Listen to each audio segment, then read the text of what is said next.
Hola, hola, ¿qué tal? Buenos días, buenas tardes, buenas noches a todos pues los que nos están viendo de diferentes partes del mundo, ¿será?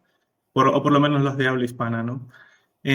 Continuamos con esta serie de entrevistas, ¿no? A todos los docentes que van a estar impartiendo el curso de Hacking Practice que tenemos por ahora, ¿no? En esta oportunidad estamos acompañados, bueno, junto a Diego, que ya por ahí los conocen seguramente. Hola Diego, ¿qué tal? Hola Gerson, hola audiencia, ¿cómo están? Saludos, Juan Antonio, Miguel. Aquí contento de acompañarles en esta entrevista, este conversatorio para introducirnos un poco a este asunto de acta en psicosis, ¿no? Sí, sí, justo como ya dice Diego, pues ya ha presentado a las dos personas que nos están acompañando el día de hoy, a Juan Antonio Díaz Garrido y pues a Miguel Valenzuela, pues, ¿no?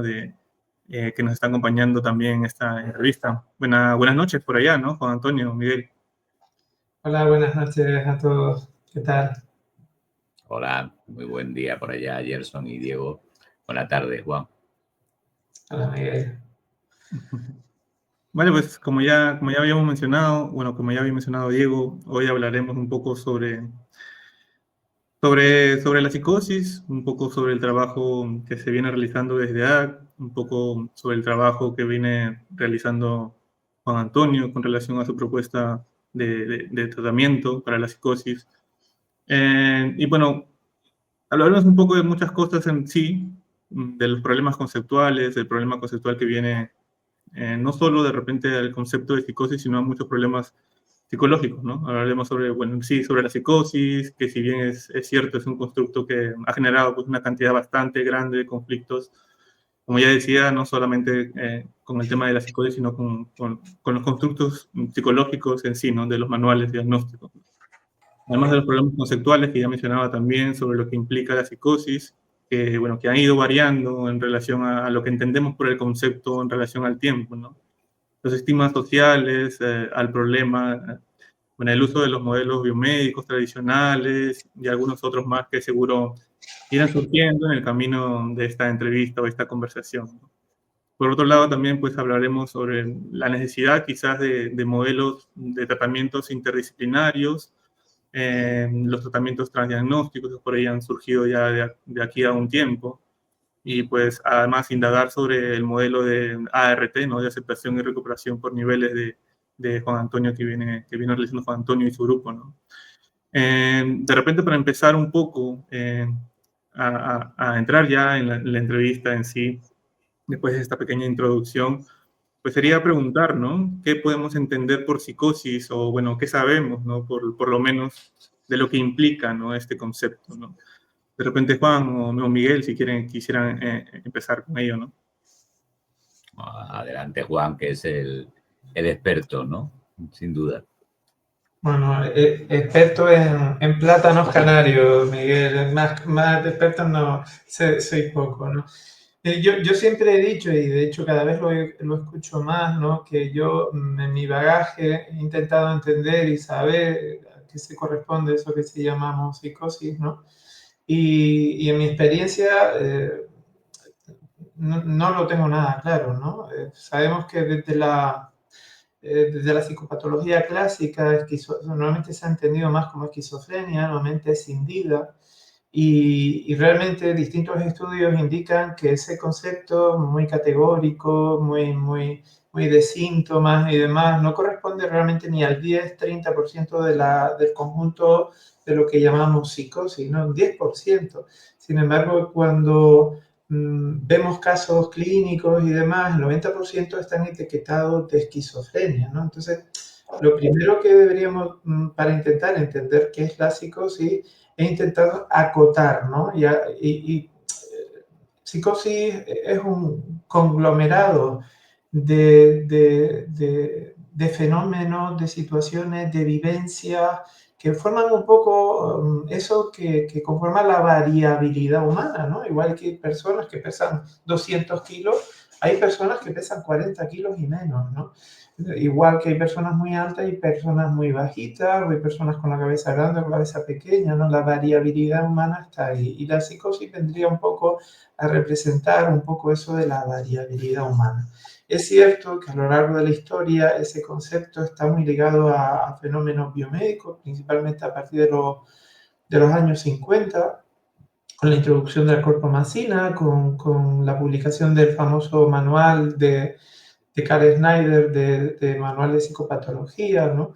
Entonces, la psicosis realmente, pues una disgregación, podríamos decir, del yo, una mente que sí, en cierto sentido, es escindida, una pérdida de contacto con la realidad, con la propia dimensión corporal y con muchos fenómenos desde el retraimiento y la sociabilidad a experimentar cosas posiblemente muchas veces producto de la ansiedad y esa variabilidad humana que se manifiesta en eso que normalmente llamamos alucinaciones, delirio, catatonía, desorganización y demás.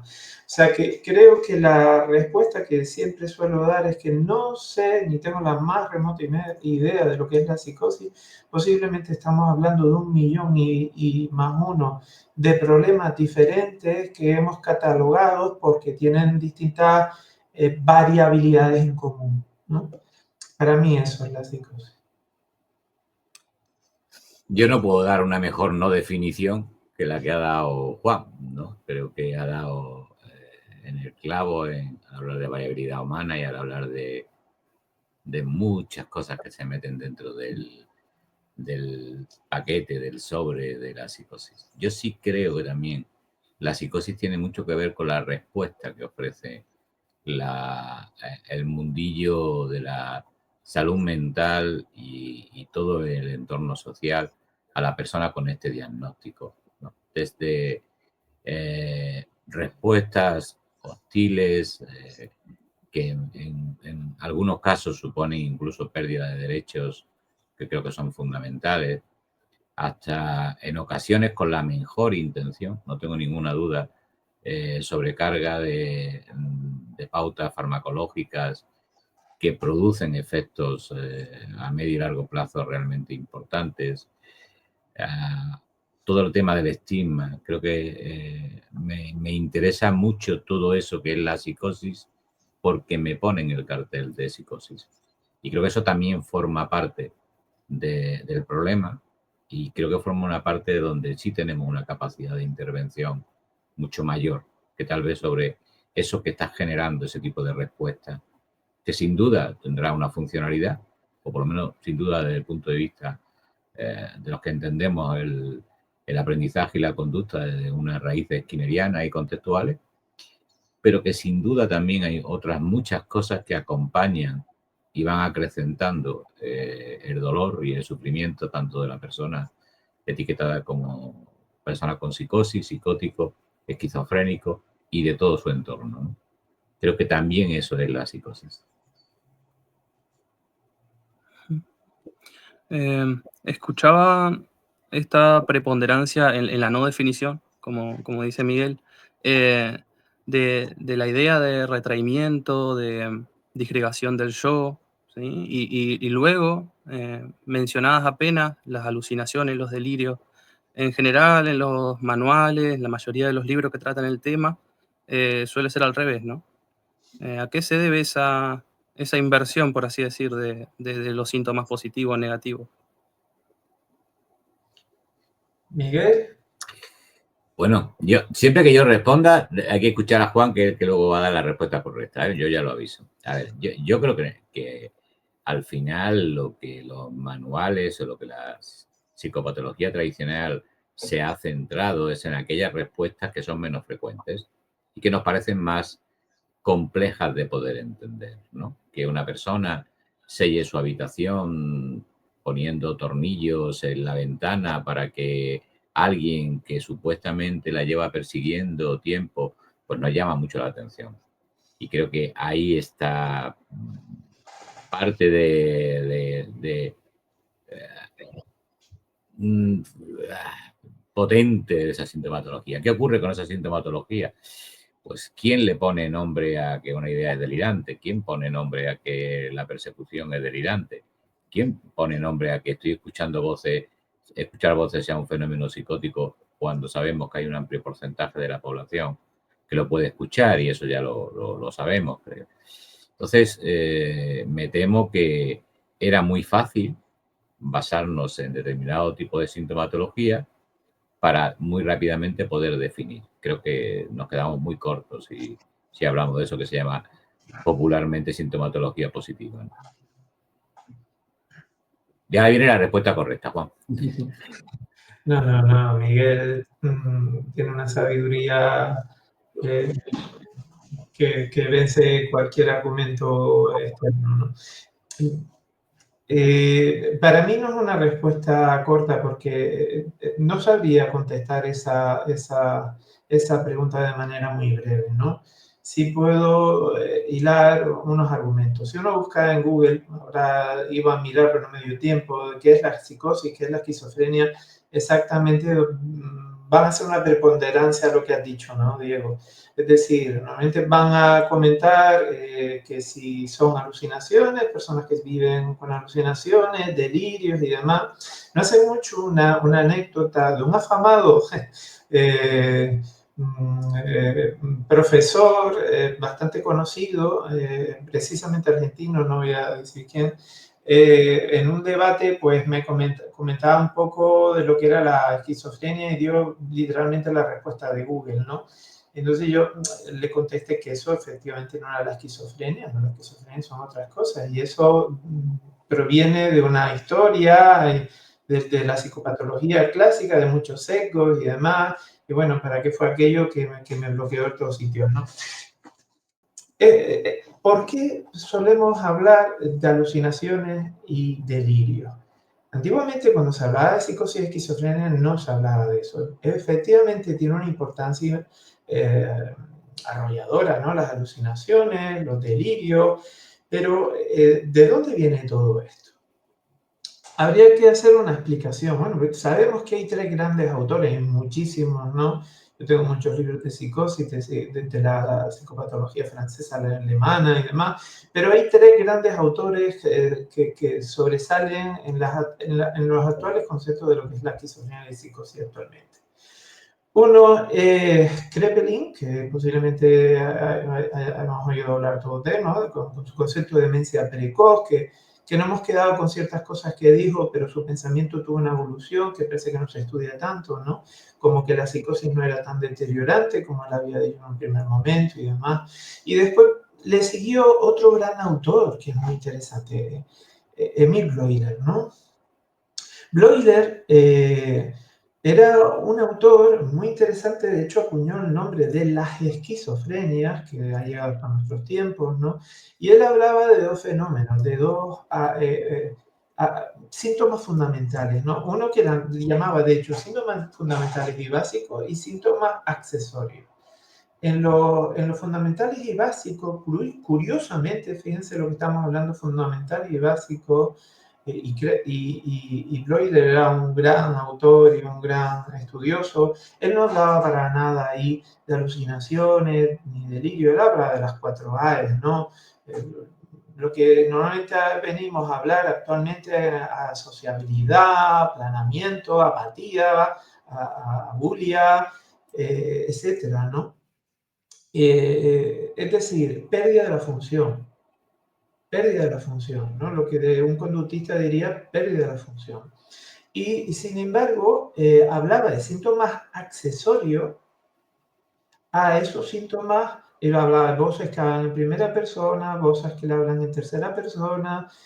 Hablaba de eso como síntomas accesorios, alucinaciones y delirio en esencia. Después vino otro autor, muy interesante también, que fue Karl Snyder. Y aquí viene la intríngulis. Karl Snyder creo que publicó en 1946, 1947, no recuerdo bien, hablo de memoria, el famoso libro este de psicopatología clínica. Es un libro muy pequeño, muy fácil de leer, en donde hubieron varias traducciones. Él hablaba de habla materna el alemán, ¿no? Y él escribió un libro en alemán.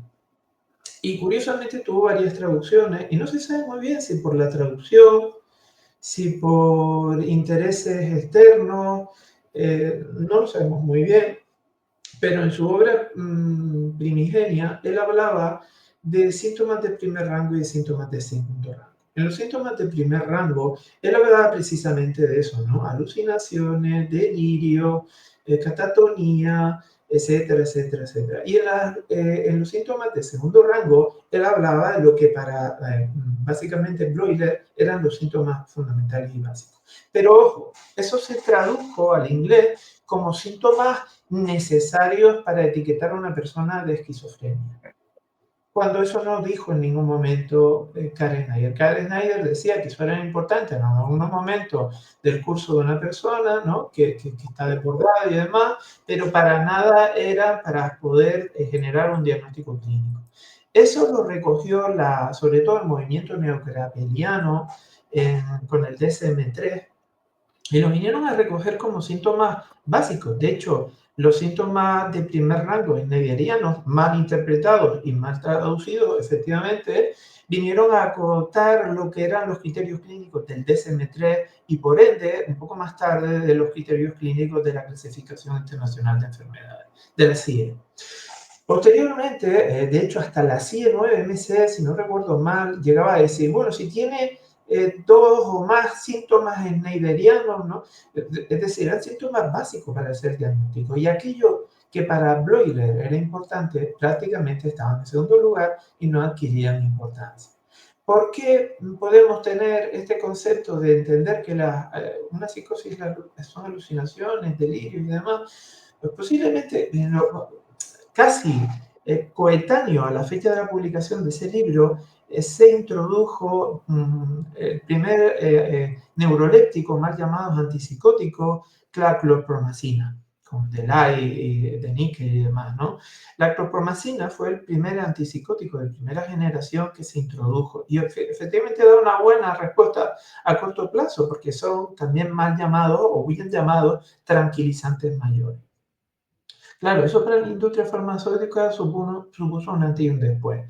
De no ganar prácticamente ningún dinero con estas personas, encontrar una mina de litio inacabable, ¿no? Y ahí lo tienen, ¿no? Es decir, sabemos artículos que se han publicado el año pasado, en 2024, sobre los intereses económicos que tiene la DSM, el DSM-5TR publicado en 2022 y demás, ¿no? ¿Por qué consideramos que es eso? Porque antes de los años 50 no se consideraba eso como la psicosis y demás. Posiblemente haya aspectos más fundamentales como esa pérdida de contacto con el yo, con el mundo, con la realidad, esa hiperreflexibilidad, ¿no? Y demás son más importantes que realmente las alucinaciones. De hecho, las alucinaciones se dan más comúnmente en los trastornos disociativos. Y hay distintos estudios que incluso equiparan en población general de un 10 a un 30%, ¿no? O sea, un 10 o un 30% de población general sin tener diagnóstico de psicosis. Es decir, los niños, los adultos, que no tienen un fenómeno hipocómpico, hipnogógico o demás, ¿no? O un proceso febril, pues esos son fenómenos alucinatorios o pseudo-alucinatorios, ¿no? O sea que, ¿por qué? Pues posiblemente porque hay muchos intereses, muchos ecos en la literatura, no por muchas veces mal fondo, sino porque a veces leemos lo que escriben muchos autores que a su vez han leído lo que han escrito otros autores y que a lo mejor se equivocaron. Y justo mencionabas, Juan Antonio, algunas cosas que seguramente queríamos tocar de todas formas, ¿no? El hecho de los síntomas, por un lado, y el hecho de esto, de la farmacología empleada para la psicosis, ¿no? Existen, bueno, de todas formas, implicaciones en la sintomatología. Hay diversas ciencias que pueden estudiarlas, ¿no? Como las ciencias neurológicas de repente, por ahí algunas, las teorías de repente dopaminérgicas que han querido de repente señalar o averiguar que pues dentro de estas sintomatologías, como los delirios, alucinaciones, tienen implicancias de repente en alguna afección cerebral, en alguna alteración de alguna área un poco más grande, quizás una área más reducida, quizás alguna afección dentro del cerebro o una afección de niveles de neurotransmisores, quizás, ¿no? Y había una pregunta dentro del libro de Atkins Psicosis, en un capítulo donde creía que había participado el profesor Miguel, que decía, pues no, estas son causas o son efectos. ¿Son causas o son efectos? Y no sé si quieran comentar algo sobre eso, ¿no?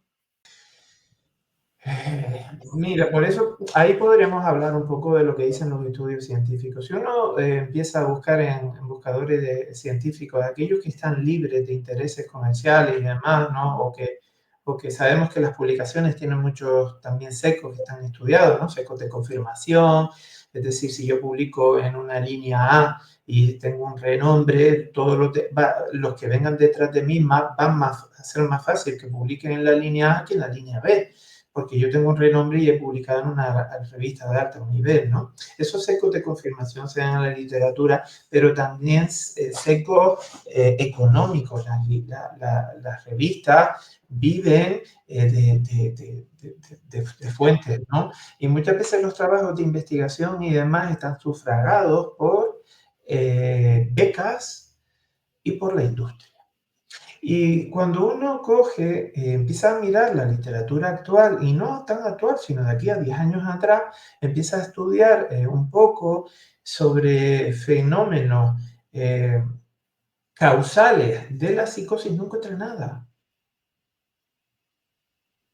Libre de interés, ¿eh? No encuentra nada. De hecho,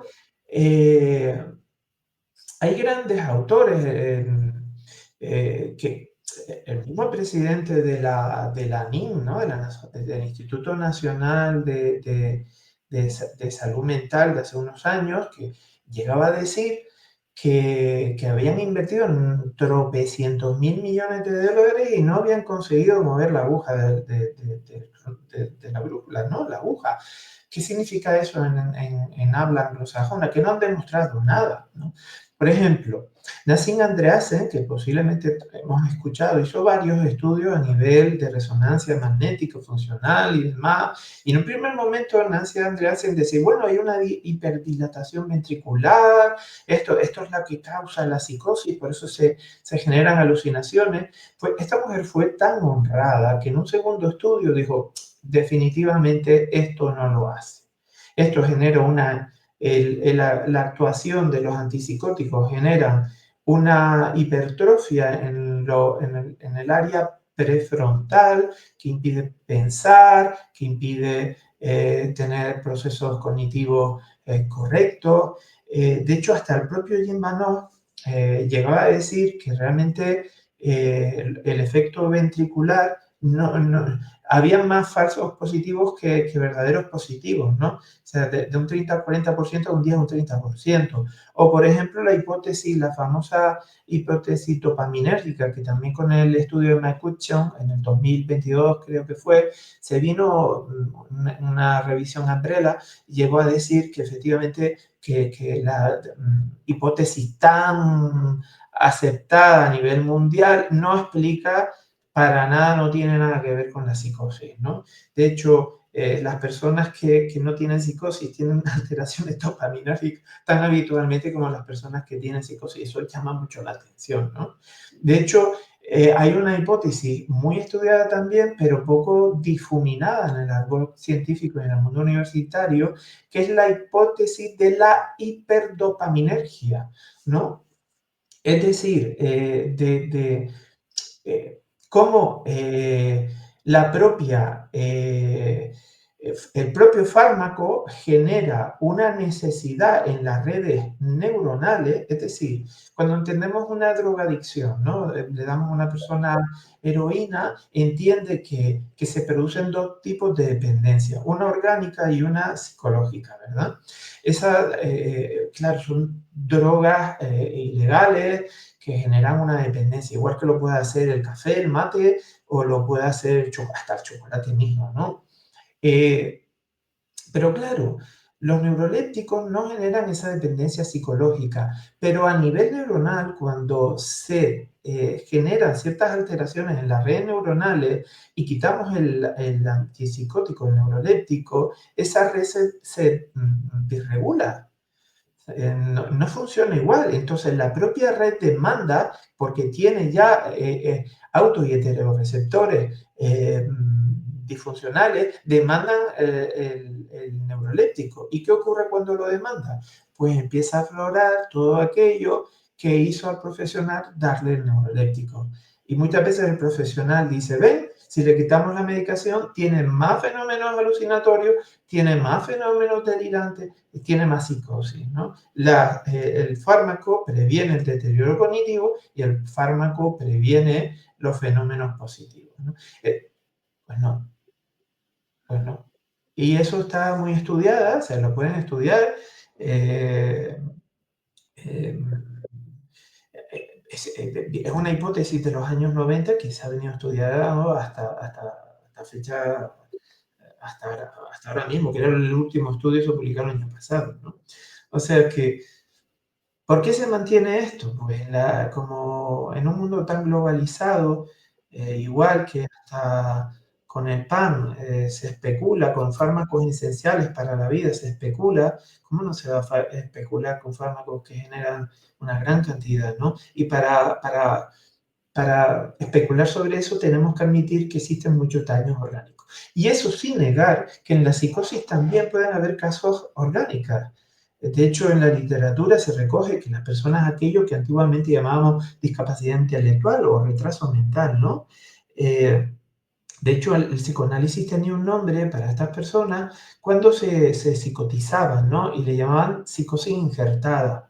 En esos casos, pues hay organicismos, ¿no? Fenómenos perinatales que generan daño en ciertas redes y demás. Claro, no se puede negar ciertas causas, pero lo que no podemos decir que la psicosis es orgánica. No lo es.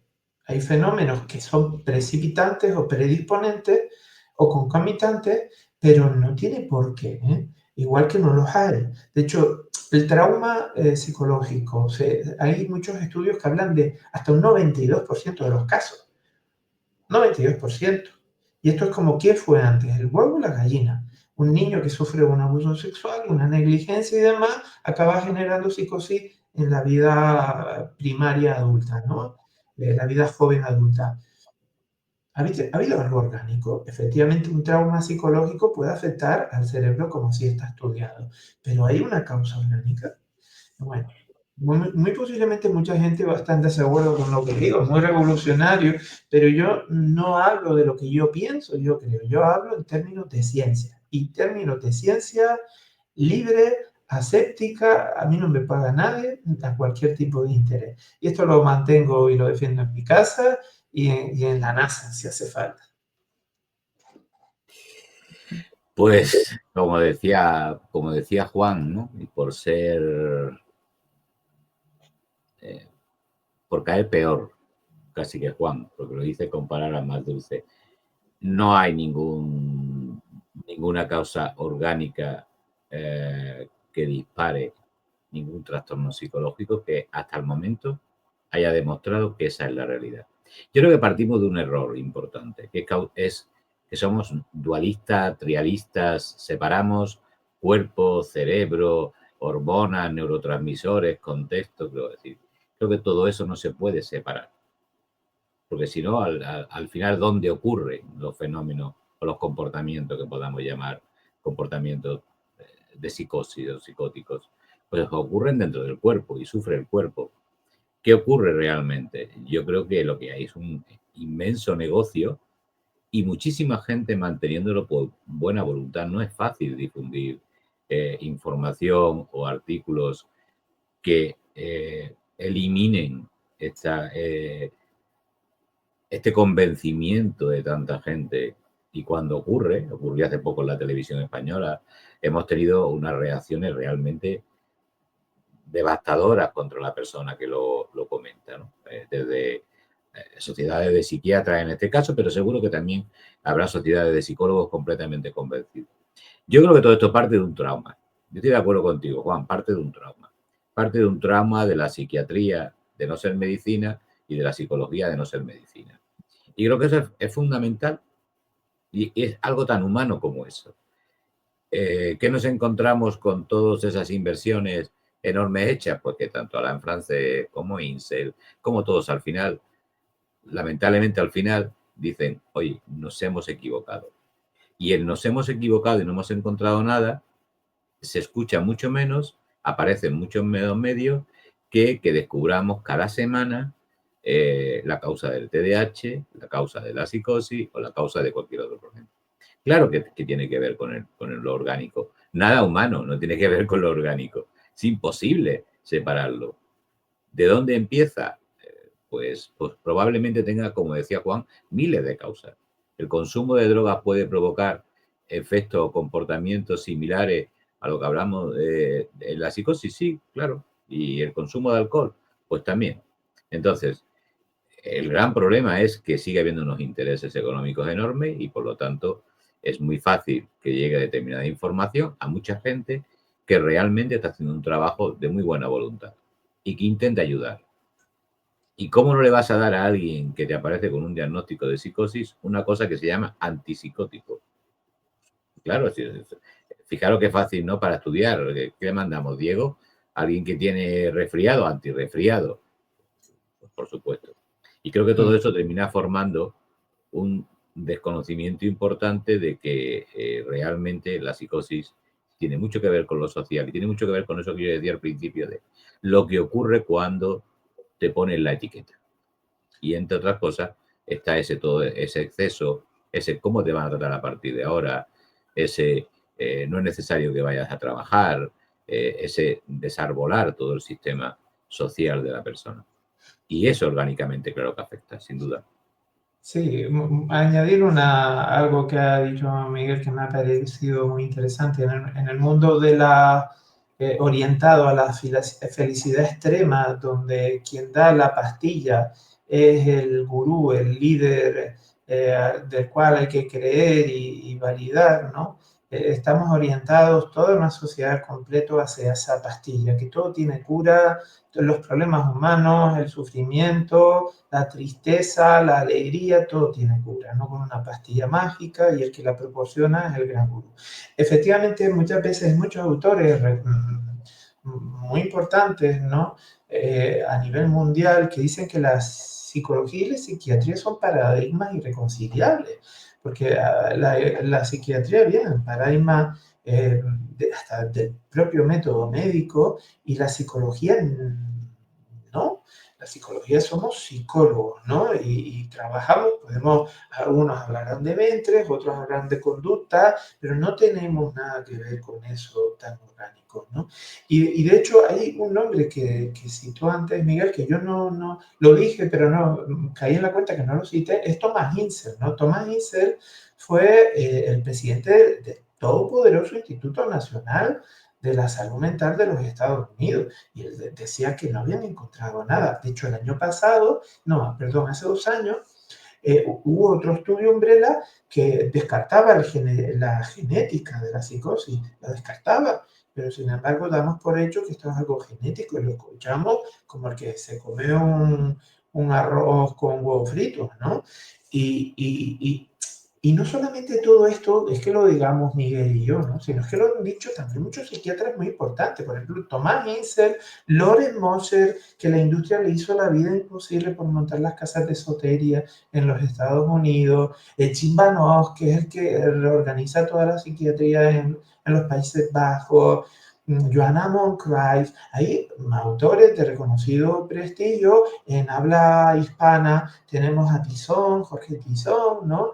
A José Valdecasa. Es decir, hay muchos psiquiatras que piensan exactamente igual que nosotros, ¿no? Y curiosamente, son psiquiatras que son científicos, que investigan y que estudian, ¿no? O sea que nos tenemos que quizás replantear los problemas humanos desde otra óptica, ¿no?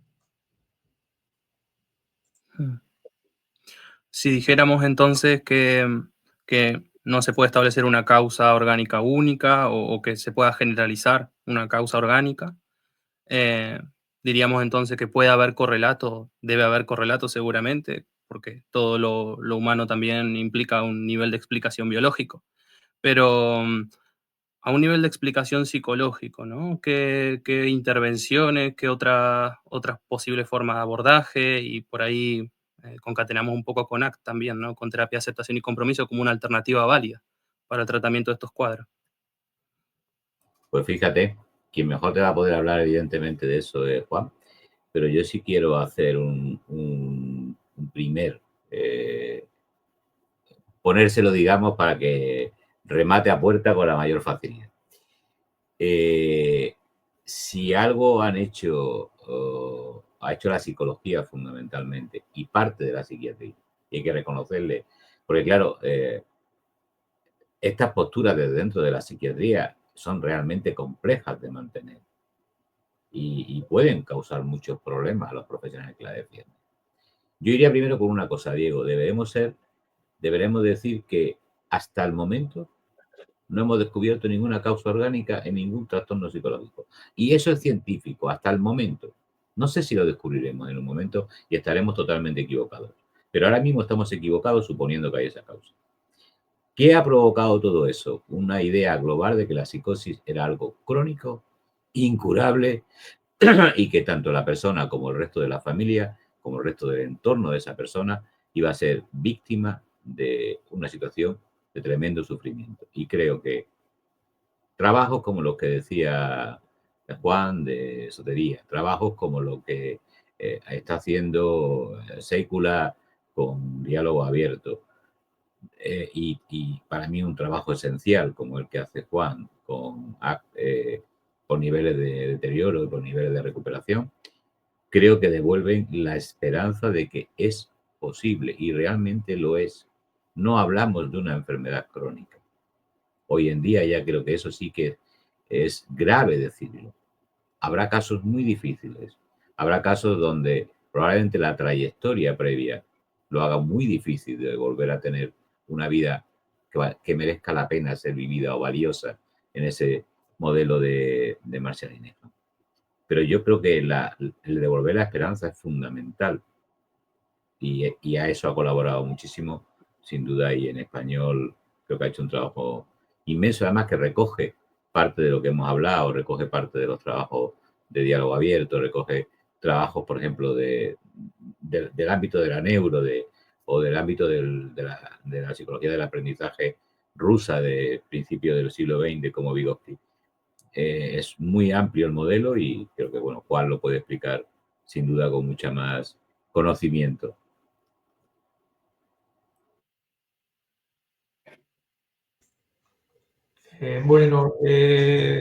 Totalmente de acuerdo, Diego, ¿no? Y con Miguel, no hay causa que se haya verificado hasta la fecha. De hecho, todos los estudios tienden a desverificar todas esas cosas que se dicen. Y sí es verdad que muchas veces, esto es como en el trastorno de estrés postraumático, ¿no? Sabemos cuando una persona va por la calle y se queda una maceta, le da a alguien que va contigo, ¿no?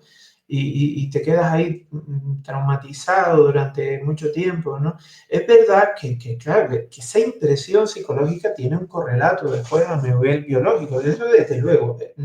Yo creo que no conozco ningún profesional que niegue eso, ¿no? Es decir, sabemos que al principio hay una hiperfunción del cortisol que a medio y largo plazo se acaba decayendo, ¿no? Esa bolsa que suelta las hormonas se vacía por completo y ya no hay cortisol en sangre y hay un fenómeno de la involución de la glándula del timo, una hiperplasia adrenal, etcétera, ¿no? Es decir, ese fenómeno psicológico que claro que genera fenómenos orgánicos, ¿no? De hecho, antes cuando hablamos que era la psicosis, hay hipótesis que hablan de que la psicosis simplemente forma parte de esa variabilidad humana y que es una forma de sobrellevar el sufrimiento y la ansiedad humana, ¿no? De hecho, es como un círculo vicioso, ¿no? Yo escucho un día algo, no le presto importancia, posiblemente lo olvide en mi acervo de memoria, ¿no? Sin embargo, yo me quedo un poco ahí pensando, bueno, es que ha sido esto, ¿no? Y lo escucho de nuevo, me da un poco de angustia. Entonces digo, oh, voy a hacer otra cosa, voy a pensar, voy a controlar este pensamiento y me pongo más nervioso, ¿no? Porque yo lo vuelvo a escuchar. Entonces, todos mis esfuerzos que hago, sigo escuchando esos fenómenos acústicos verbales, ¿no? A pesar del esfuerzo y de la lucha que yo llevo contra esos fenómenos acústicos verbales que yo estoy escuchando. Y voy generando más ansiedad. Y la ansiedad es como la gasolina al fuego. Le echando más gasolina al fuego, ¿no? Entonces, claro, hay personas que a lo mejor le dan un ataque de pánico y hay otras que escuchan voces, y hay otras que giran, ¿no? Todo tiene una función. Y desde luego, se puede trabajar. Claro, es que se viene trabajando. Bueno, Robert Whittaker, que es un gran estudioso, que tenemos el honor, tanto Miguel como yo, de conocerlo. Robert Whittaker, norteamericano, ha hecho estudios de investigación, incluso retrospectivos, ¿no? De antes de la introducción de los antipsicóticos, y siempre que cuando hablamos de las esquizofrenias antiguas, de los fenómenos manicomiales, nos viene a la cabeza Hollywood, ¿no? Alguien voló sobre el nido del cuco. Y después nos vienen a la cabeza los psiquiátricos en nuestros países, ¿no? Yo me acuerdo cuando era residente en mi hospital, me hicieron una visita por el psiquiátrico, ¿no? Y aquello era tremendo, hay argollas en el suelo donde trataban a los pacientes, aquello era terrible, ¿no? Pero Robert Whittaker hace un estudio retrospectivo y dice, es que el 70-80% de las personas se recuperaban solas, sin nada. Esos casos no nos llegaron en alguien voló sobre el nido del cuco o cuando nos hablan de los psiquiátricos, 70-80%. Hoy en día no se recuperan con los fármacos ni un 10 o un 15%. Es terrible. Y un 70% no se recupera, un 15% se recupera, pero con fármaco de por vida.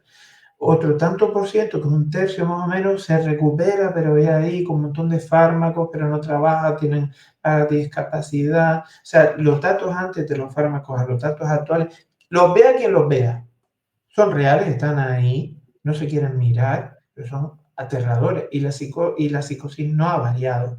Entonces, ¿se han intervenido antes incluso de los antipsicóticos? Claro. De hecho, el primer psiquiátrico, entendiéndolo de esa manera, fue en España, en Valencia, ¿no? En 1200 y pico, creo que fue.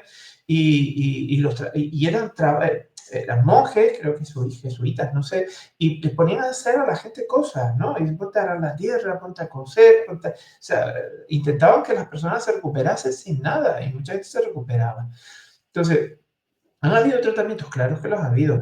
Los primeros así, muy estandarizados, las casas de esoteria en Estados Unidos, que tienen unos resultados espectaculares y la industria, a Loren Moser, lo atiborró a denuncias que tuvo que cerrarla. Y era jefe de psiquiatría de un hospital, ¿eh? Jefe de psiquiatría de un hospital. A día de hoy hay montones, a partir de los años 90, con la aplicación de las terapias, que a veces nos peleamos con ellas, pero también tienen un sentir y una historia, las terapias cognitivas, ¿no? En los años 90 empezaron a demostrar que el psicosis se podía trabajar desde la psicología y no solamente para que la persona se tomase la pastillita, ¿no? Nos decía el psiquiatra, oye, haz que esta persona se tome la pastillita y te ponía, no, venga, ¿por qué no te tomas la pastillita? Que al final éramos abogados del diablo. Y a partir de los años 90, las terapias cognitivas empezaron a atreverse, ¿no? Antes de eso, incluso con la economía de ficha, de Arlon y demás, ¿no? Y de trabajos de Skinner. Pero ya así que llegó a la luz pública, las terapias cognitivas para alucinación tenían un efecto que, claro, el luchar contra una pose terminan saliendo. A largo plazo no eran psicoterapias, aunque son muy validadas, no son efectivas a medio y largo plazo. Y a partir de ahí empezaron a generarse muchas más opciones, ¿no? Empezó a crecer en los años 80, 90, los diálogos abiertos en Laponia, ¿no? Que se ha ido extendiendo a todo el mundo, con Jacob, Dalit, que también tenemos el honor, y Miguel, que ha publicado, no sé si ya lo publicó o va a publicar, ¿no? Un libro muy interesante, falta poquito. Muy, muy interesante, de un libro de J.K. Sikula que es la bomba, ¿no? De diálogos abiertos y con unos resultados empíricos sin fármacos y sin nada espectaculares. Hay más, claro que más. La terapia de aceptación y compromiso, los hospitales en Noruega libres de fármacos, ¿no? De Magnus.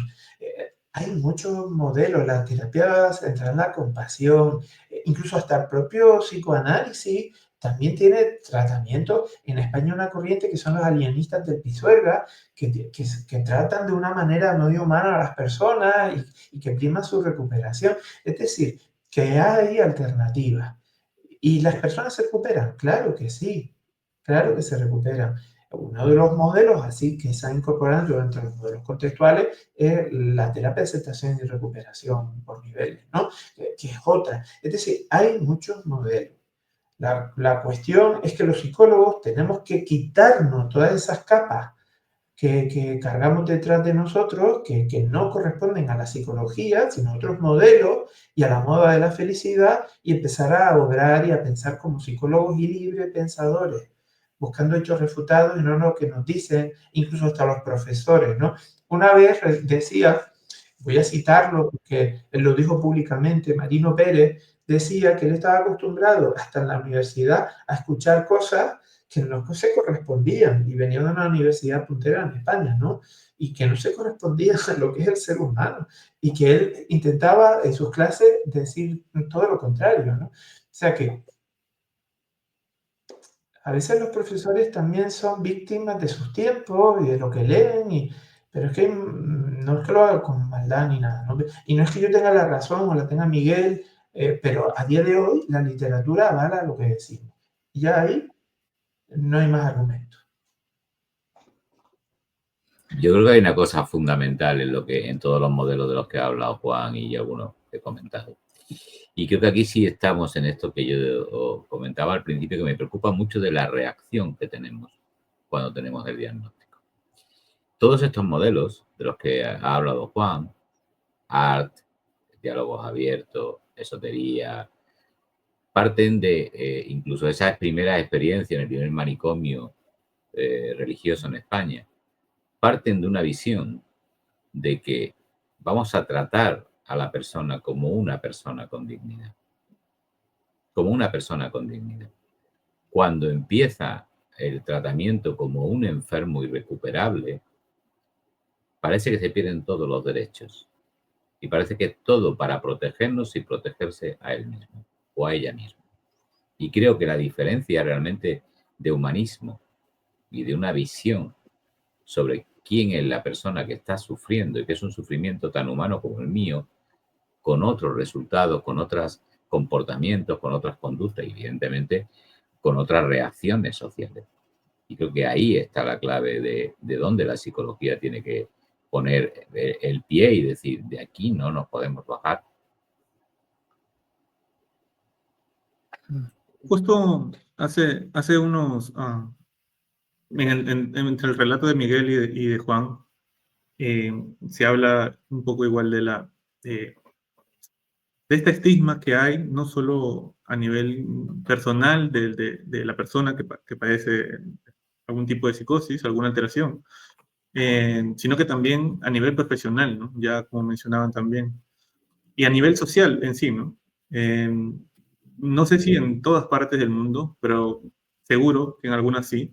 La primera intervención para problemas como psicosis probablemente sea la medicación y el internamiento, ¿no? Que ya el mismo hecho ya de entender o escuchar como el diagnóstico, un diagnóstico de psicosis para alguna persona, ya genera una alteración a nivel social, familiar, por lo que entendemos o por lo que todavía mal entendemos del problema, ¿no? En sí, esta información ya creía que Juan mencionaba de que creo que deberíamos de dejar de entenderlo como un problema, un trastorno mental grave, creería si mal no estoy, ¿no? Y empezar a entenderlo como un problema de diferencia con relación a la vida de una persona y la diferencia a la vida de contra otra persona, ¿no? Hay investigaciones que ya mencionaban también en algunos países que la mejoría a nivel, bueno, con años más de prolongación de un paciente con medicamentos que un paciente sin medicamentos, probablemente mejoraba más el paciente sin medicamentos, no sin medicación. Y todo este concepto de estigma social que quería retomar un poco antes de seguir continuando a hablar con el tema del modelo que viene trabajando Juan, pero quería no dejar pasar, ¿no? Y no sé si tienen algo que decir sobre eso. Sí, yo creo que lo comenté al principio de la charla con vosotros, ¿no? Es decir, ¿qué no es estigma en el entorno de una persona? Incluso el propio Eliatro de estigma, ¿no? Es decir, ¿qué no es estigma cuando escuchamos la palabra psicosis o psicótico? Creo que todos colaboramos en el estigma, ¿no? Sabemos que es un caso que va a ser muy complejo de tratar, sabemos socialmente la reacción, la conocemos, la propia persona que está sufriendo esta situación, también existe ese propio estigma sobre qué he escuchado que me espera, qué tengo que contarle a mi psicólogo o a mi psiquiatra para evitar que me internen o que me mediquen más. Es que creo que el estigma es la burbuja en la que vive la psicosis continuamente, da igual donde mires. Creo que sería difícil encontrar dónde no hallar este estigma por parte de cualquier colectivo, incluso de la propia persona que lo sufre, incluso de la propia familia, que los profesionales sabemos que en el 90% de los casos lo que nos piden es sí, pero ¿le has convencido de que se tome la medicación? Y ahí nos quedamos. No te preguntan, oye, ¿y crees que podrá volver a trabajar, salir con los amigos, relacionarse con su pareja, tener una buena relación con su hijo? No, la gran pregunta es, imagino que viniendo desde la mejor voluntad de protegerlo y de protegernos, ¿no?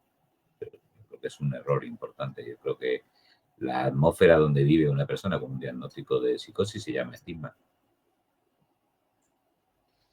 Sí, yo un poco en la línea de Miguel, ¿no?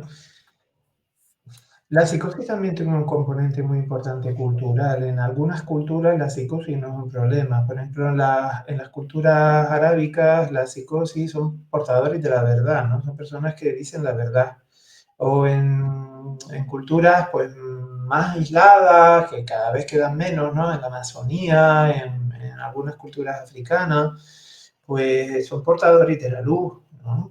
A todos nos viene a la mente cómo a veces se iban eligiendo los chamanes, ¿no? O cómo utilizaban a través de ciertas sustancias como la ayahuasca, que las personas, ¿no? Sintonizasen con su yo, con el mundo extrasensorial y demás, ¿no? O sea, las alucinaciones tienen un componente cultural y además alucinamos y deliramos con conceptos culturales. Yo no voy a delirar o alucinar con una rana específica de la Amazonía, ¿no? Yo voy con los cangrejos que veo en la Cuesta de Canarias, a lo mejor, pero no con ranas o con otros animales que existen en otras zonas del mundo, ¿no? Y los delirios igual, ¿no? Y los delirios también tienen un componente un poco de contexto, porque a veces si viniésemos de otro planeta, a lo mejor nuestras creencias religiosas, muy respetables para todos, que no quiero decir nada malo al respecto, pero a lo mejor si yo viniese de Marte dirían, bueno, toda esta gente tiene un delirio con la religión católica, cristiana, protestante, musulmana, maometana, budista y tal, tienen unos delirios tremendos, ¿no? Hasta se matan por ello. ¿Dónde está el punto de corte, ¿no? A eso le llamamos ideas sobrevaloradas, cuando las personas ya van mucho más allá, pero es que ojo, que ese componente cultural también está muy bañado en lo que es el estigma, ¿no? En nuestra cultura occidental. Y el estigma se ha estudiado mucho, normalmente conocemos el estigma social y quizá un poco el autoestigma, pero también tiene otras patitas, ¿no? Como el estigma profesional, como lo llamamos nosotros, y otro estigma, ¿no? Yo soy el profesional y sé lo que te conviene. Eso es muy alienante, muy invalidante y muy desprendedor de los valores de la persona. Fenómenos como hasta el estigma familiar, quizá con los estudios de Brown, ¿no? Que la llamaban, cómo deriva esa estigma familiar en los familiares, ¿no? En Canarias habían casos donde las personas a veces escondían a sus familiares, ¿no? Porque les daba vergüenza que tuviesen una psicosis, ¿no? Eso es cierto, en muchos países del mundo hacían exactamente igual, ¿no? Hablo de las Canarias antiguas. Todo esto, pues ese estigma familiar a veces se derivaba en los estudios de Brown en la alta emoción expresada, ¿no? Que hemos oído hablar todos, ¿no? Y cómo esa alta emoción expresada generaba en la persona más recaídas, ¿no? Incluso el autoestigma, cuando la persona dice, tienes que tener conciencia de que estás enfermo, eso que llamamos conciencia de enfermedad. La psicosis no es una enfermedad, eso es primero. Pero aún así, cuando ese concepto de autoconciencia de enfermedad, curiosamente, cuando lo tienen es cuando más se matan. Y no olvidemos que en la psicosis de un 10 o un 20% de las personas intentan matarse de verdad, ¿no? No son gestos ni nada por el estilo, se matan, ¿eh? Una alta, tanta por ciento que es cuando se deprimen, cuando salen a la alta hospitalaria, ¿quién no conoce casos? Oiga, mire, personas que van al médico de urgencia, que estoy alucinando, que me siento nervioso y tal, y se conténganlo, ¿no? Y lo meten en una camilla amarrado y ahí lo dejan días, ¿no? O sea, eso es una realidad que trasciende la frontera y que ha sido denunciado desde la Organización Mundial de la Salud hasta las propias Naciones Unidas, ¿no? Es decir, todo este estigma que afecta a la persona, hasta el estigma institucional, ¿no? Ya solamente con un profesional diga que una persona está mal, va al juez de turno y dice, "Ay, voy a ingresarlo involuntariamente a las 48 horas", y al juez de turno y dice, ¿usted qué dice? ¿Que tiene psicosis? Pues venga, firmo. Y ya está. Le pregunta 2 cosas y ya está, pero no lo valoran porque no saben eso en primer lugar, ¿no? Y se defiende el profesional. Pero es que el profesional tiene una corriente, una formación y demás, que a veces es un estigma, ¿no? Que es un estigma de los propios profesionales. Es difícil romper con todo esto, porque a nosotros mismos, yo cuando he visto muchos casos de personas que no se mejoran y eso, y tienen más reactividad, y pienso, oh, es que hay que tupir los fármacos, porque yo también lo llevo a pensar a veces, no, esto no hay otra solución, no hay otra solución, a lo mejor no hemos dado en la tecla, pero igual con muchas depresiones, muchas ansiedades y mucho de todo, ¿no? O sea que, sobre todo con la psicosis hay que tener mucha formación, porque son problemas, forman parte de la variabilidad humana, pero hay que entenderla, hay que conocerla para poder abordarla. Y hay que tener mucha capacidad de profesional, de capacidad para tolerar el malestar propio, a la no mejora y a la recaída, ¿no? Efectivamente, hay mucho estigma y eso afecta directa e indirectamente a la persona por todos sus costados.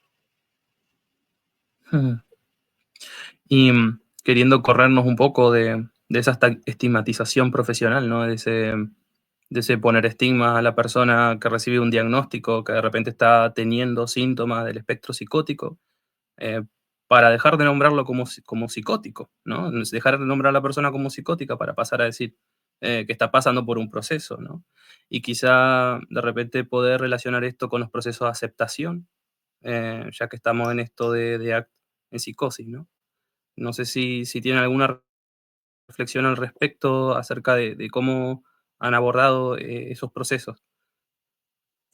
Muy brevemente, hay formas alternativas de denominar la psicosis. Algunos le llaman, yo prefiero llamarlo trastorno del espectro psicótico, como se hace, por ejemplo, con el autismo, ¿no? El trastorno del espectro autista, que ha venido un poco a quitar ese autismo, ¿no? Porque es verdad que por lo menos el espectro da un poco otra visión, ¿no? No es un término perfecto ni bonito todavía, pero no es tan estigmatizante, ¿no? Eh, Había un psiquiatra español, Navarro creo, en los años 90 que lo denominó síndrome del espectro psicótico. Posteriormente Jim Banov le llamó síndrome de desaliencia, la psicosis, para llamarlo de otra manera, y recogió posteriormente con otro autor, Jim Banov recogió ese concepto del síndrome del espectro psicótico, ¿no? De Peralta. También en Japón le llaman, creo que trastorno de la integración, en Corea de la sintonización, es decir, no hay un término perfecto, ¿no?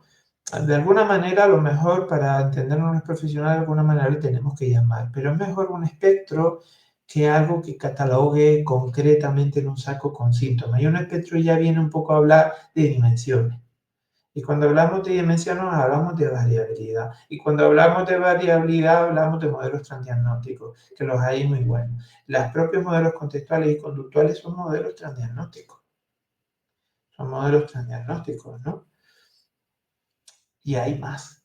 La cuestión es que hay más y cada vez salen más, exploran más, incluso desde el modelo biomédico, como el RDoc, ¿no? O el HiTOP tan moderno actualmente, ¿no? El modelo HiTOP, con Rostov y muchos más autores que están trabajando en un modelo mezcla entre lo que era el DSM y modelos dimensionales, pero se ajusta un poco más a la realidad humana.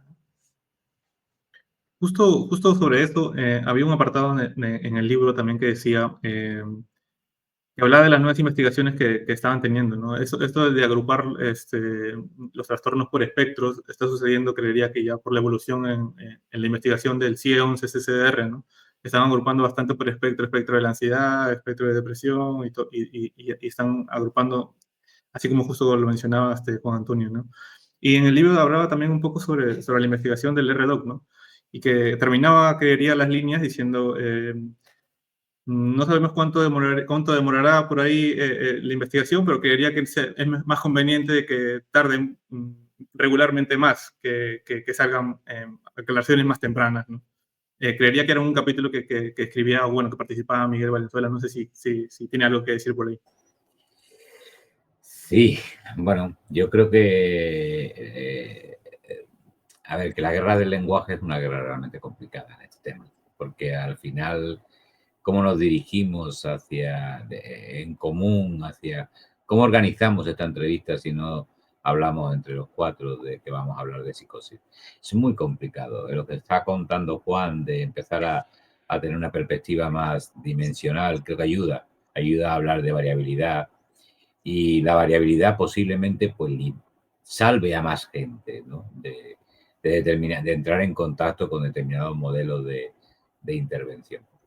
Bueno, yo creo que los modelos transdiagnósticos me da la sensación de que lamentablemente vamos a tener al final más síntomas transdiagnósticos de los que teníamos en el DSM, y que era una excelente idea, pero se está convirtiendo realmente en un mar poco habitable. Creo que al final es meter el modelo biológico por otra puerta, y me temo que vamos a terminar con más síntomas todavía de los que teníamos inicialmente, ¿no?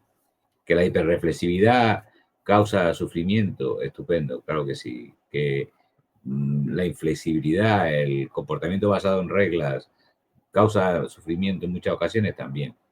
Pero se está expandiendo el número de criterios transdiagnósticos tanto que a mí ya empiezan a parecerme poco fiables también. Creo que estamos hablando de respuesta al sufrimiento, y que ese eje preeminentemente social que tiene que tener la psicología debe de irse hacia lo cualitativo mucho más que a lo cuantitativo. Y creo que estamos llenando otra vez.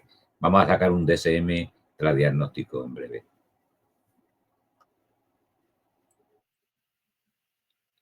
Qué bien. Qué interesante pensar en manuales de repente que puedan integrar, ¿no? Toda esta información que de repente por ahí encontramos también disgregada, ¿no?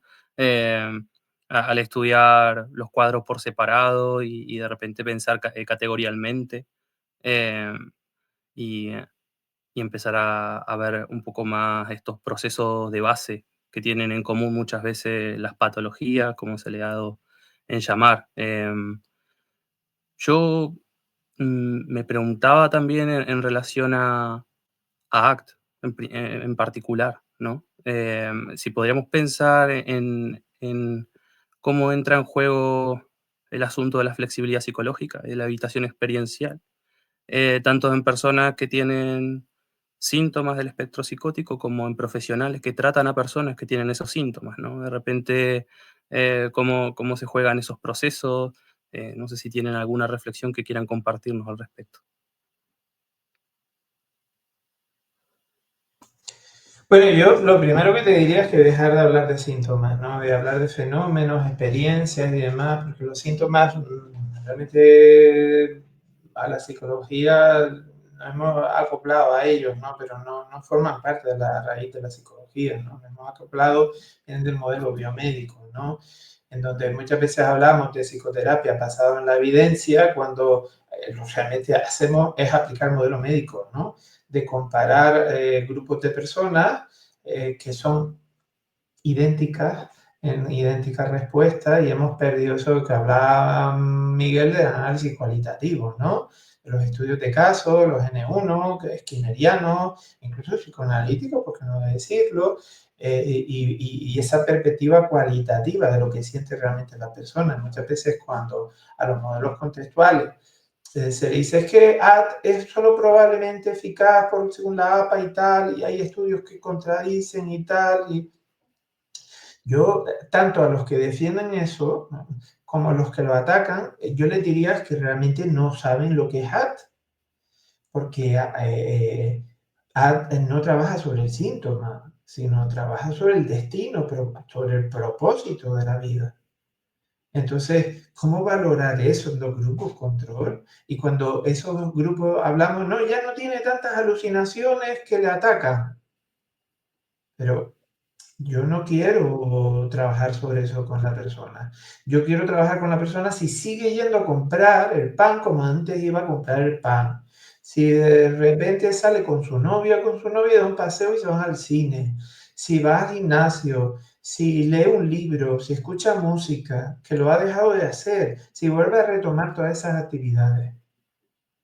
Entonces, cuando me hablan de síntomas con alucinaciones y demás, yo, es que no va en eso. Que la terapia de aceptación y compromiso no va de eso. Va de compromiso con los valores y ponerlos en función, en activación, ¿no? En activarlos. Y entonces, comparar grupos, eso del modelo biomédico que hemos hecho nuestro y el modelo de la psicología, que no está mal comparar grupos, pero hay que conjugarlos con los estudios cualitativos y con los N1 también, ¿no? Entonces, y dejar de trabajar tanto en síntomas, sino con aspectos del propósito de la vida. Y entonces, AR trabaja sobre eso. Pues claro, AR se fundamenta sobre el contextualismo funcional y desde luego una derivación del modelo de aceptación y compromiso que viene a recoger también otros modelos como los diálogos abiertos y concesiones propias, ¿no? Ajustando todo eso a la psicosis y no la psicosis a todo eso, como muchas veces se han hecho en muchos modelos psicoterapéuticos, muchos autores lo dicen, pero nadie hacía propuestas, ¿no? O, por ejemplo, empezar a abordar que el deterioro cognitivo, dicen muchos estudios que dicen que es por los fármacos, incluso estudios de Cyberscan en España, de los altos centros de rendimiento científico, ¿no? Pero el hecho es que la persona lo tiene. Entonces, ¿cómo adaptamos las intervenciones a eso, ¿no? Que el deterioro se puede generar por aislamiento, por un trombo, por muchas cosas, ¿no? Pero ¿cómo lo trabajamos diferencialmente, ¿no? Y hay que adaptar las funciones a esos niveles de deterioro. Y entendiendo que los niveles de deterioro, en algunos casos no, pero suelen ser dinámicos y la gente muchas veces se recupera, ¿no? Y pasa de un nivel a otro. Entonces, claro que se trabaja desde la habitación experiencial, sobre la flexibilidad psicológica, como cualquier modelo contextual que se precie, ¿no? Va más allá de edad o intenta ir más allá con modestia y con un poco con la experiencia que nos ha dado trabajar con esta persona durante bastante tiempo, intenta ir un poco más allá, ¿no? Y las experiencias que ayudan a las personas ayudan y mucho, ¿no? Y mucho de eso que tenemos muchos psicoterapeutas, ¿no? Que con el tiempo nos vienen y se oye, gracias, que de verdad que hasta aquí mi vida era esto, mi vida cambió, ¿no? Y uno tiene un acervo de experiencias muy bonita de cosas que le han dicho personas, ¿no? De cómo les ha cambiado la vida. Y claro, y cuando muchas veces le he preguntado, ¿y escuchas voces? Dice, pues sí, sigo escuchándola, pero mira, te he hecho caso. Estoy trabajando, salgo con mi novia, vivo, ¿no? Y ya a veces me molestan más que otras veces. Me recuerdo un testimonio en primera persona en el especialista de nuevas intervenciones en psicosis de Miguel, de Ítaca, en donde hay un compañero que daba otro modelo que no nombramos antes, ¿no? El Hearing Voices, el modelo de Intervoices a nivel mundial, ¿no? Los escuchadores de voces, ¿no? Que otro modelo acuñado por Sandra Esme y Mario Rom, ¿no? También de Holanda, precisamente. Pues él decía que a veces, me acuerdo en una clase que él daba, que a veces esas voces se hacían bastante complicadas de sobrellevar, ¿no? Pero bueno, intentaba aceptarlas, seguir adelante, ¿no? Y esa forma, también recuerdo a grandes compañeros, a Olga Runciman, ¿no? Que también es una experta en Hearing Voices y en diálogos abiertos, que decía lo mismo, ¿no? Y que ella empezó a hacer cosas y dice, oye, las experiencias, bueno, están ahí, pero yo ya no me centro en ellas. De hecho, hay en la historia de la humanidad se han hecho hasta películas de casos evidentes, aunque las películas son muy distintas, ¿no? Tienen muy hollywoodienses, ¿no? Como Una mente maravillosa de Russell Crowe, de John Nash, que es un señor que existió de verdad, un profesor de Cambridge, creo que era, ¿no? Y que él decía que estaba curado y le preguntaban, ¿pero usted sigue escuchando voces? Dice, por supuesto que escucho voces, pero yo no les hago caso. Entonces, desde esos modelos de evidencia, John Nash era un fracaso de los modelos psicoterapéuticos contextuales. Sin embargo, desde los modelos contextuales es un gran éxito, porque él recogió el Nobel, empezó a dar clases, siguió investigando y se recuperó. ART es una derivación más allá en los espectros psicóticos de lo que son los modelos contextuales actuales. Aceptación y recuperación por niveles, que ya decíamos en un inicio, el trabajo que viene realizando Juan Antonio, ¿no? Si mal no estoy, trabajan y son 4 niveles, ¿no? Donde se trabaja.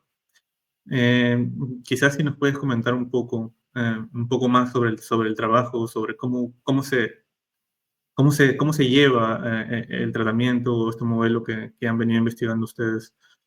Quizás no a profundidad, porque seguramente llevaría 1 hora más para poder hablar, pero de repente un poco de cómo se trabaja desde ahí, ¿no? Bueno, aunque es correcta la palabra tratamiento, intervención y demás, yo lo uso mucho, pero yo usaría otros conceptos, ¿no? Más humanos, acompañamiento de la recuperación, ¿no? Ayuda en la recuperación y demás, ¿no? Pues bueno, normalmente se hace una entrevista. Nosotros, este modelo de aceptación y recuperación por niveles, hay mucha gente que ya interviene en él. Hay un artículo en revisión donde participa también Miguel Valenzuela, que se publicará, esperemos que no mucho, seguramente durante este año, en donde habla de AR y de esos niveles, ¿no? Pues normalmente pues, se hace una entrevista, una entrevista como con cualquier persona, ¿no? En donde vemos un poco ese análisis funcional, cómo funciona en la vida, incluso el análisis topográfico. Estudiamos un poco cómo son eso que llamamos síntomas, esos fenómenos, esa experiencia de la vida. Empezamos a trabajar la alianza terapéutica en primer momento y empezamos a valorar cómo funciona la persona. Ya si nosotros consideramos que hay un nivel de deterioro y demás, le hacemos una pequeña evaluación, a veces no se la hacemos, a veces sí, en donde se intervienen pues, instrumentos como el SIPS para la psicosis, donde se mide y valora el deterioro cognitivo, alguna escala de cognición social como la MAS, ¿no? Y alguna otra. A partir de todas esas escalas y la valoración, recordar que las escalas son un apoyo y no generan un diagnóstico en sí ni nada por el estilo, son un apoyo para el profesional, para el terapeuta, y a partir de esas escalas que se pasan y esa valoración del profesional y o los profesionales diferentes que los hay muchos, pues se hace una estandarización de qué ayuda necesita la persona, ¿no? Y ahí se establecen los niveles. El nivel 1, pues, no hay deterioro o es subclínico. Sabemos que hay estudios que incluso posiblemente por compartir un determinado contexto, un determinado lenguaje.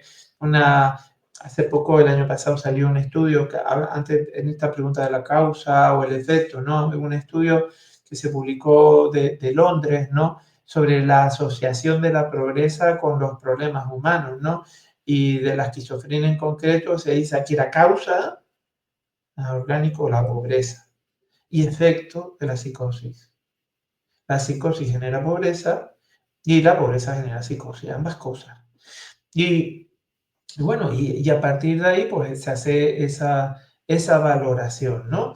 Se establece si es una persona que no tiene deterioro o es un deterioro subclínico. Muchas personas, incluso profesionales, tienen un nivel de deterioro subclínico casi imperceptible en alguna área cognitiva y demás, y a partir de ahí pues se estandariza un tratamiento muy de lo que es HAD o los modelos contextuales, con el dialogismo contextual con la familia, un concepto nuestro y un modelo propio recogido del diálogo abierto, acuñado y hecho a los modelos contextuales. Si vemos un leve deterioro, pues pasamos a nivel 1, hacemos pequeñas adaptaciones en la forma de hacer las metáforas, ya empezamos con pequeña guía. Si hay un nivel moderado, ya a nivel 2 o 3, según se mire, pues entonces hacemos metáforas más fisicalizadas, el mindfulness ya con mucha guía muy corta, ¿no? El mindfulness funciona muy bien para la psicosis, contrariamente a lo que se cree, hay muchos estudios que hablan de ello. Y ya si es un nivel de 4, pues hacemos lo que básicamente es rehabilitación conductual, ¿no? Técnicas conductuales, instrumentales básicas de la vida, instrumentales de la vida. Es decir, que la persona recupere la funcionalidad de un cepillo de dientes que puede parecer muy, muy loco, pero es real.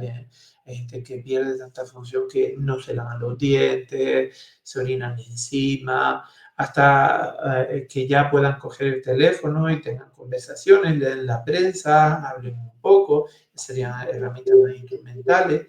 Y ahí sí. Es verdad que cuando una persona llega a un nivel 4, tiene el cerebro normalmente cuasi fundido. Ya hablamos también del deterioro, que no solo es cognitivo y funcional, que no siempre van en la misma línea, ¿no? Una persona puede tener un nivel funcional de deterioro de un nivel 4, no sale de la cama, ¿no? Lo chupa como un agujero negro. Y sin embargo, tener sus funciones cognitivas perfectas, ¿no?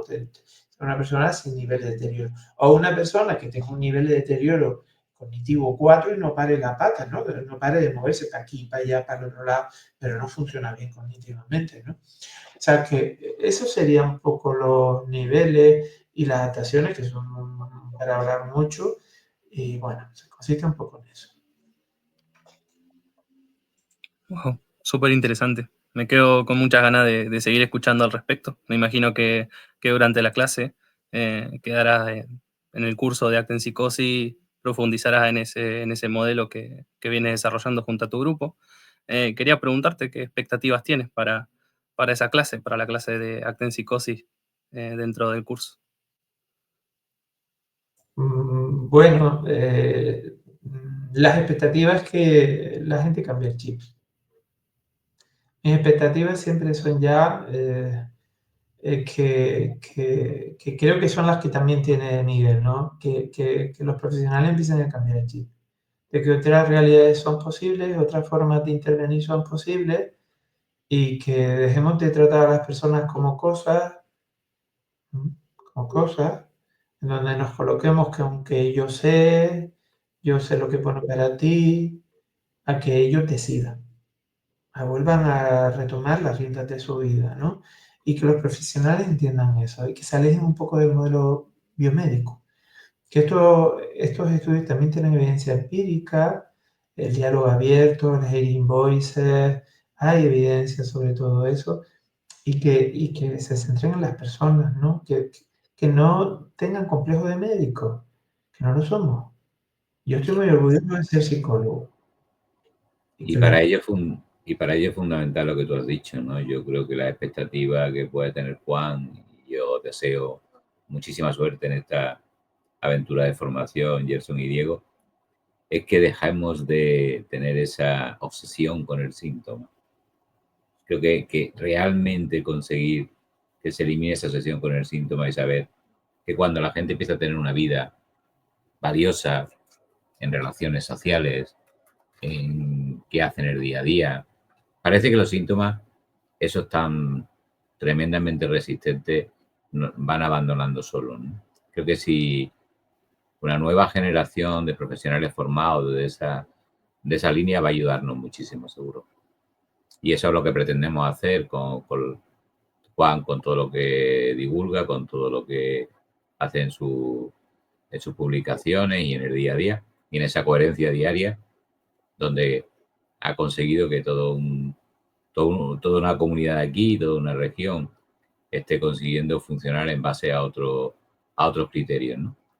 Entonces yo creo que vamos a abandonar la obsesión, y seguro que vuestros estudiantes lo consiguen, abandonar la obsesión con el síntoma, dejar de pelearnos con el síntoma y ver si conseguimos que la gente tenga una vida más valiosa, que le merezca más la pena vivir. No feliz, ¿eh? Avisamos. O sea, lo malo de ACT es que no promete la felicidad, ya lo decimos. Sí, como ya decía Harry, ¿no? La trampa de la felicidad. Pero sí, que este curso de Hacking Practice, que si bien es cierto, es breve en relación a lo que vamos a tocar en diferentes módulos, también tenemos, bueno, sabemos, ya nos habían contado antes, igual ya lo sabíamos, que junto a Miguel, ¿no? Tienen un curso más amplio de la intervención en psicosis, ¿no? Y que no sé si también quisiera hacerles la invitación para allá, para quienes de repente en este curso que se puedan interesar un tanto en quizás en especializarse, por así decirlo, puedan dar un salto para allá. Si me permite, Gerson, yo aquí públicamente quiero mencionar la figura de Miguel. Es difícil en la psicología, en la historia de la psicología, tener una figura que abarque lo que significa Miguel para la psicología. Y yo, Miguel es mi amigo, yo sabe que lo aprecio muchísimo, yo sé que me aprecia también mucho a mí, hablamos muy a menudo, pero tener una figura que enlace puentes, que se atreva a hacerlo cuando lo tiene todo en contra, eso no es nada fácil en ningún sitio del mundo. Que enlaza a gente de cualquier sitio y procedencia, que le dices, oye, que hay un autor que no sé qué, él contacta, lo busca, habla con él, empieza a sacar libros políticamente incorrectos desde su editorial, Sara, que son maravillosos y uno los lee y son maravillosos y uno aprende un montón, ¿no? De hecho, él me regaló uno hace no mucho que tiene que estar por ahí, de Robert Whittaker y Lisa Kudrow, que vamos, es preciosa, ¿no? Y atreverse a ser el primer especialista mundial en nuevas intervenciones en psicosis, sin saber si, que es un especialista universitario, sin saber qué acogida iba a tener, que todo el mundo desde luego lo ha alabado, le ha dicho de todo, cosas muy bonitas, pero también lo han criticado mucho. Miguel acarrea con auténticas mochilas de malos rollos de otras personas detrás y él sigue adelante como si no les pesase. Miguel es una figura clave en la psicología, no diría yo ya de habla hispana, sino a nivel mundial. Es capaz de contactar con autores del mundo anglosajón puntero. Hasta si le nombres un autor chino, él se va para China y habla con el chino. Miguel Valenzuela, de verdad, yo estoy muy orgulloso de ser su amigo, de que me permita ser su amigo, a pesar que a veces le veo dolores de cabeza, pero es un ser maravilloso y un profesional maravilloso con un valor inmenso para la psicología, por lo menos de habla hispana, seguro. Voy a tener que hablar mal de mí mismo yo después de esto. No, agradecértelo mucho, Juan. Evidentemente es muy hiperbólico. Muchas de las cosas que yo hago es por reforzamiento negativo. Es por librarme de gente que si no, no me va a dejar respirar hasta que no hagamos esto, porque esto es fundamental, porque hay que hacerlo, gente que empuja como Juan, que sabe como Juan. Entonces, realmente yo termino funcionando por reforzamiento negativo. Tengo dos opciones. O sacamos esas cosas y nos basamos en que, bueno, gracias a mucha historia y transformación, la editorial ha tenido relevancia y tiene un altavoz importante, hay que utilizarlo, creo, en bien de la gente, pero sobre todo al final es porque hay gente que sabe mucho, que ha trabajado muchísimo, muy duro y que son los que me hacen decir, ¿qué hago? O montamos esto o al final tengo que cometer algún tipo de delito que aquí no puedo decir, ¿no? Para librarme. Entonces, creo que gente como él, como Juan, como tu equipo, son los que realmente permiten hacer un trabajo y lo vais a ver en vuestro curso seguro. Si la psiquiatría bajo sospecha, sí, era un título un poco... pero pero que eso al final todo viene de verdad creerme, ¿no? Yo creo que cuando empiezas a reunir a la gente que realmente está haciendo cosas interesantes y Juan es muy... Eh, ha traído la psicosis al primer plano. Yo creo que hay dos autores que han sido esenciales, Juan Antonio Díaz y Eduardo Fonseca, en retomar ese tema, que ya hubo autores también en español, que fueron los primeros, como Pepe García Monte y Marino, que empezaron a acercar hasta la psicosis. Creo que tener la suerte de tener esos amigos te hace tener una inevitable función que cumplir y yo estoy encantado de cumplirlo con gente como ellos. Muchas gracias, muchas gracias. Justo se dio esa entrevista en sí y empezamos a hacer las entrevistas en sí, justo por recomendación de Juan Antonio. La primera vez que pude tener contacto con él y le pedí de repente algún espacio para poder dialogar sobre lo que se iba a dictar dentro de Acting Practice, él me dijo, pero empiecen haciendo entrevistas, me dijo, ¿no? ¿Por qué no se atreven a hacer entrevistas? Hagan las entrevistas a los docentes y por ahí créense, no sé, un canal, pónganle un nombre.